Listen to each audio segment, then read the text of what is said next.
Hey everyone, Nick from Nick's Crossing here. Welcome back to the train room, guys. I have a very exciting video for you guys and some great news. I bought my first Legacy steam engine. Yeah, can you believe it? Finally, right? And it's this beauty right here, the Strasburg Camel number 771. And it's pretty awesome, not gonna lie. So here we go, everyone, all aboard. All right, guys, so before we get started in this video, I'd like to give a shout out to Cool Trains of Landisville, Pennsylvania. They're not too far away from the Lancaster area and also Strasburg. So if you're in that area, definitely check them out. They're open from Wednesdays through Fridays, 10 to 5.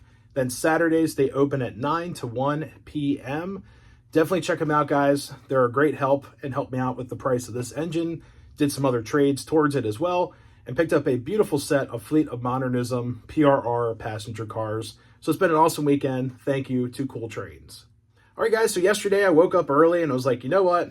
I have to go trade some stuff in at Cool Trains. So you guys are going to hate me for what I traded in. So first off, don't be mean about it.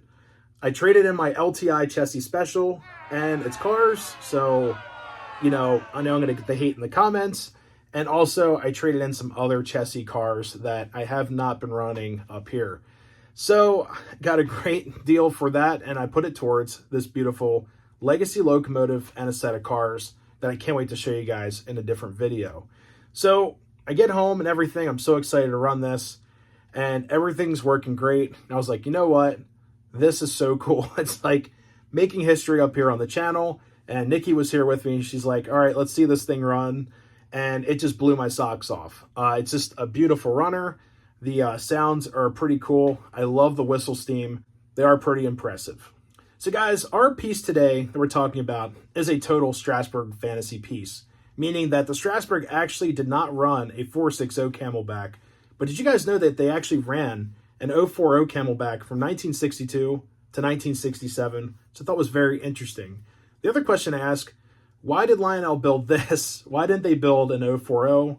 Well, it probably comes down to money and new tooling. So it's probably why we're not getting that 040 anytime soon. But anyways, guys, here's the research on that 040 Camelback, which is very interesting. So Strasburg's original Camelback debuted in 1962 and ran until 1967.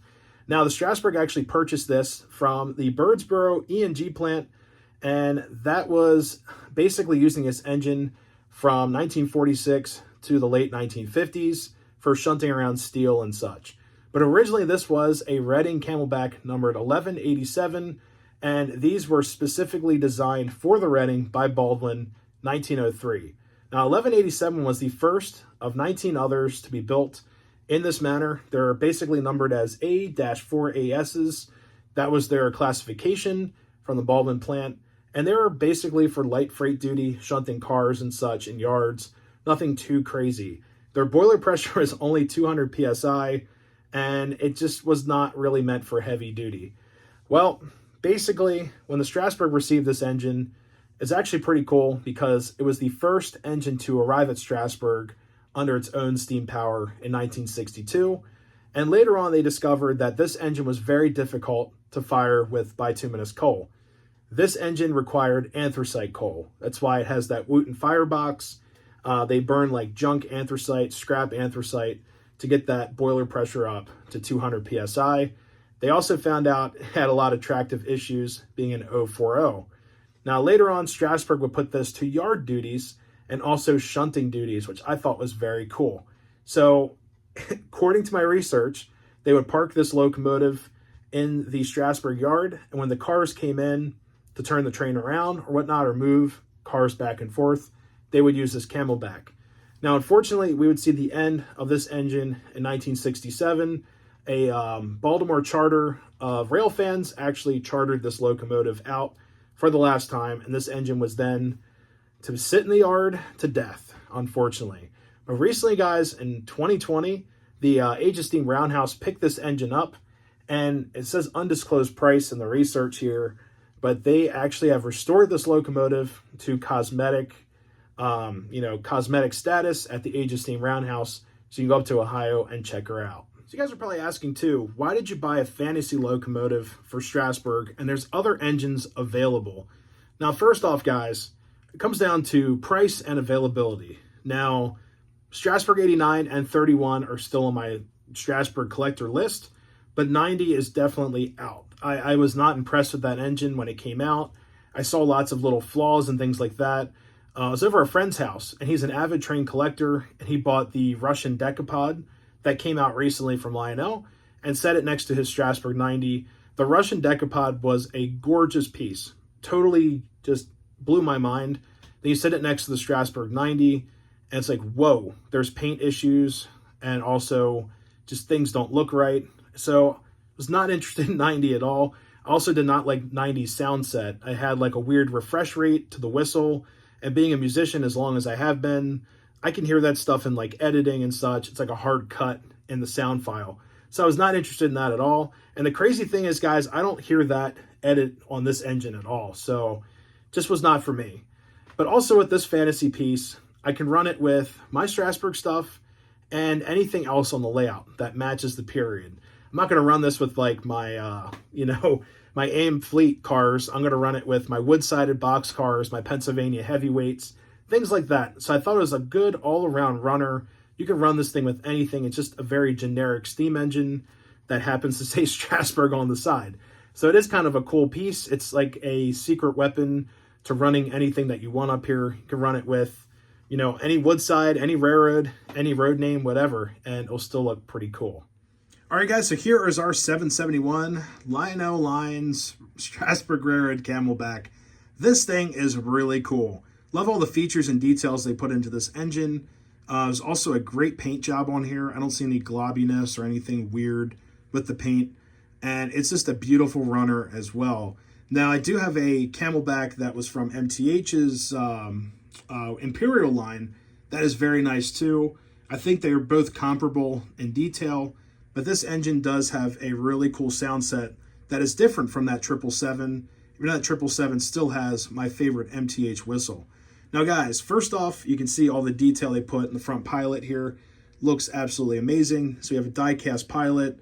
Up top, we have working marker lights, working headlight, all our LEDs.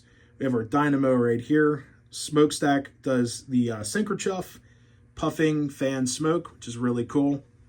Air pump here separately applied. These grab irons, I do like how they built these. They're very sturdy compared to the MTH ones that are kind of flimsy. These feel like plastic, these side rods here. So I'm gonna be careful with those, but these are definitely cast or some type of metal here. Now up front, we do have a coupler release. Now I do not know where the chain is. I don't know if someone removed that or it came like that, but there is no chain for the dummy coupler up front or for the scale coupler. You can remove this coupler and add this coupler right here. It's still in the bag, but here it is up front. So you can run this set in a true Strasburg manner, which we might do during the run session. Compared to the new Strasburg 90s that came out, you can't change out that front coupler. So anyways, guys, if we go further back, we have these beautiful drive gear details in here. The counterweights spin around. You can actually see through the spokes through the other side, which I thought was very, very nice. Inside the cab, we have a fireman on this side, engineer on the other, and the back here, all of this is very sturdy. All the fencing here. Up top, we have a swivel bell up here. It is not an automatic swivel bell feature, but it's just a static swivel bell that's separately applied, made of brass. And we also have our whistles up here. When we get you guys up there, I'll show you what those things can do, which is pretty cool. All right, guys, let's move our engine up here so you can see what's going on. You can hear how quiet this tooling is. It's beautiful. Now, here is our tender. Now, first, to go from the engine to the tender, we have this wireless IR tether. I believe this uses a light pipe type system, so I thought it was pretty cool. But the wireless tether does make it very easy to connect. There are no wires going between the engine and tender, which is pretty cool. Now the tender does have its own pickups, as you can see under there. There's an IR reader for the programmable track, so you can program this engine to make all kinds of sounds over your programmable fast track pieces. We have a realistic coal load on top, which does look very, very nice. It's not very globby. Like a lot of the MTH coal loads are a little big, so this one looks proportional to the 148 scale. We have this beautiful Strasburg logo with the piece of I-rail right there. and also have lots of riveting detail in here. The yellow handrails, safety rails, just really pop out at me. Looks really nice.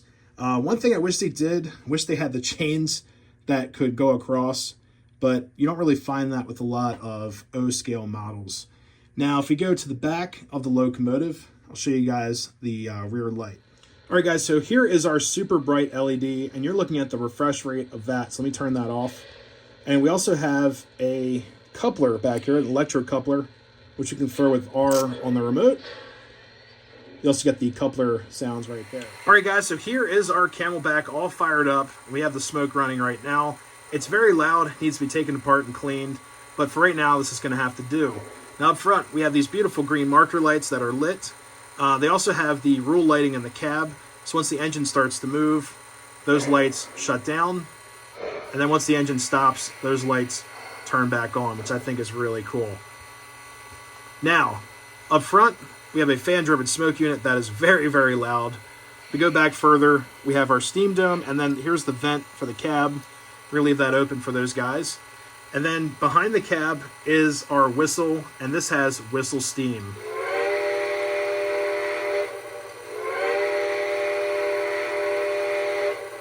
And guys, that is my favorite feature of this locomotive. It's actually my first locomotive with whistle steam. It's a lot of fun to mess around with.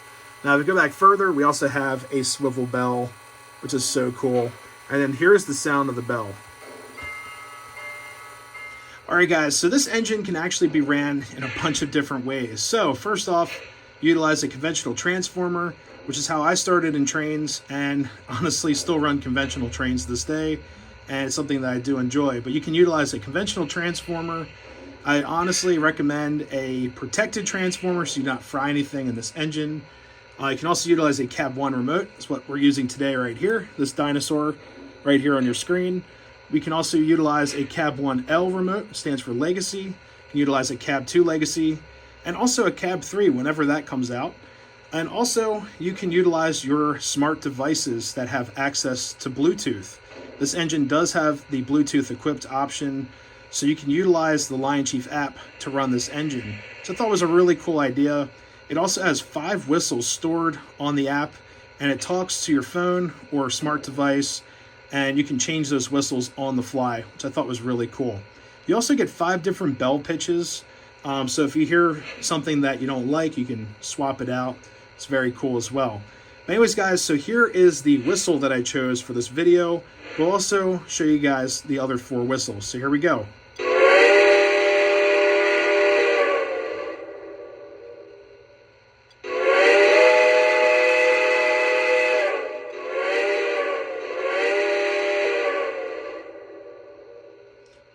Now, guys, that whistle sound is just spectacular. It's got a nice reverb to it.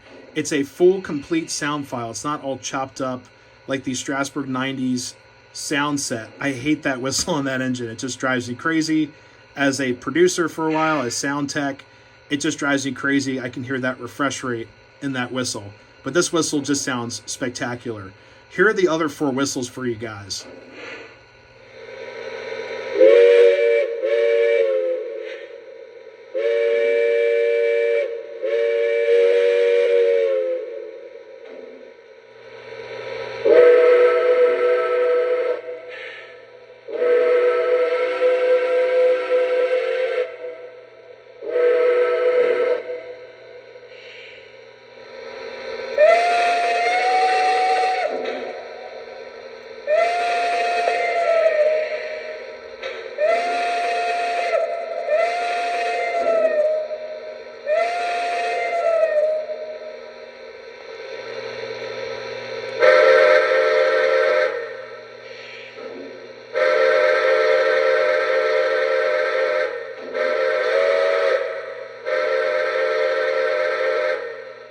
All right, guys, so what'd you think of the other 4 whistles? I'd love to hear it in comments. I love this whistle.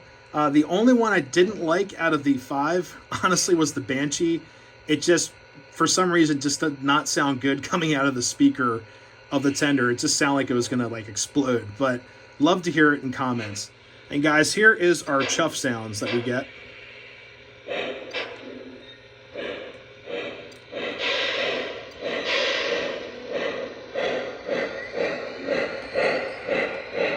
It's a very nice deep chuff sound, and we have great speed control with this locomotive.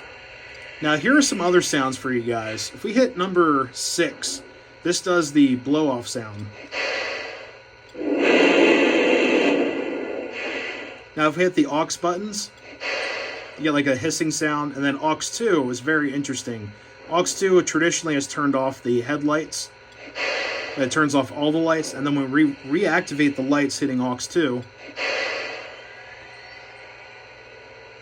you get that dynamo effect, and the lights up front sort of flicker. So let me do that again. You'll see the lights in the front sort of flicker as they come on. Which I thought was a really cool idea with this engine. And we also have the rule lighting here that you can see better from this angle. Now here's hitting number 2, aux 2, or aux 1, 2. I close at 1/4. Out. And these are just the crew talk back and forth. Dispatcher, ready to roll. Can I pull? Over. Hold for track orders. Dispatcher out. Dispatcher, we're ready. Is it okay to pull? Over. Take the green. Out. Dispatcher, error is made. Brake test complete. Are we clear to pull? Over. Hold your position. Out. Now, guys, I'll be honest with you. I've never been a fan of, are you ready to pull? I just think it sounds kind of dumb. I just have not been a fan of that. But the cab chatter is kind of fun if you hit number 7 on the remote. How's the fire look? Burning even. Gonna be running on long if we don't move on soon. Gonna be running on long if we don't move on soon. Now, these are kind of chosen at random. As we just heard, 2 played that were the exact same. How's the fire look? Burning even. And there's another one about, like, making coffee. So let's move our engine up a little bit. Let's see what happens here.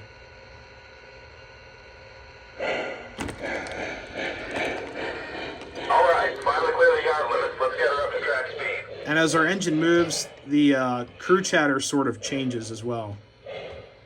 Dispatcher, are we clear through the next block? Over.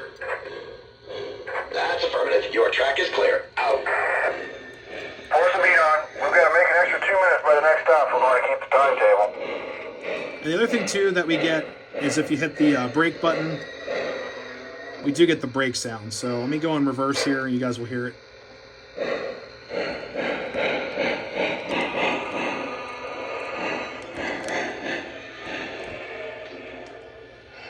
And then last but not least, we also have the shutdown sequence by hitting number 5. Dispatcher, going to sign the register book. Out. Now, they also say other things like going to beans and such, but I just thought it was kind of cool to show you guys all the features that this engine potentially has, but it also does other things as it's moving along the railroad. So anyways, guys, let's hook up to some cars and get this engine rocking and rolling. All aboard. Dispatcher, we're ready. Is it okay to pull? Over. Take the green. Out.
dispatcher.